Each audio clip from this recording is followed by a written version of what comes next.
என் பேர் விபவ். நான் knowledge institute of டெக்னாலஜிலேருந்து வரேன். எனக்கு நான் முதல்வன் திட்டத்தின் கீழ் கிடைச்ச கோர்ஸ் வந்துட்டு மைக்ரோசாஃப்ட் ஆஃபீஸ் ஃபண்டமெண்டல்ஸ். நான் 2ஆம் ஆண்டு தான் படிச்சுட்டு இருக்கேன்.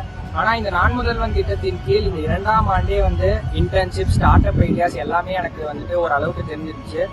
ஃபர்ஸ்ட் இயர் முடிச்ச உடனே என்ன பண்ணலான்னே தெரியாமல் இருந்தேன். எந்த வேலை போகிறது, எந்த டைரக்ஷனில் போகிறதுனே தெரியாமல் இருந்தேன். ஆனால் இந்த திட்டத்தின் கீழ் பார்த்தீங்கன்னா இந்த கோர்ஸை நான் முடிச்ச உடனே நான் கான்ஃபிடென்ட்டாக சொல்லுவேன், கண்டிப்பாக 4 இயர்ஸ்க்கு அப்புறம் எனக்கு பிளேஸ்மெண்ட் கேரண்டி கண்டிப்பாக இருக்குங்க. இது எம்ப்ளாயபிலிட்டி மட்டும் இல்லாமல் நம்ம ஸ்டார்ட் அப்பில் என்ன பண்ணலாம், பிஸ்னஸ் ஐடியாஸ் எதாவது இருக்கா, வேர்ல்ட் லெவலில் நம்மளோட பிஸ்னஸை எப்படி முன்னேற்றலாம் எல்லாமே சொல்லிட்டு இருந்தாங்க. அதை கற்றுக்கிட்டேன். இன்னைக்கு சீஃப் மினிஸ்டர் கூட ஒரு சின்ன இன்ட்ராக்ஷன் இருந்துச்சு. இந்த அளவுக்கு ஒரு சீஃப் மினிஸ்டர் எனக்கு எங்கள் கூடலாம் டிஸ்கஸ் பண்ணி எங்களுடைய குறை நிறைகள் எல்லாத்தையுமே கேட்டார். இந்த அளவுக்கு பண்ணுறதுக்கு தமிழ்நாடு அரசுக்கும் சீஃப் மினிஸ்டருக்கும் ரொம்ப நன்றி. மற்றும் இந்த கோர்ஸை எங்களுக்கு ப்ரொவைட் பண்ண சக அதிகாரிகளுக்கும்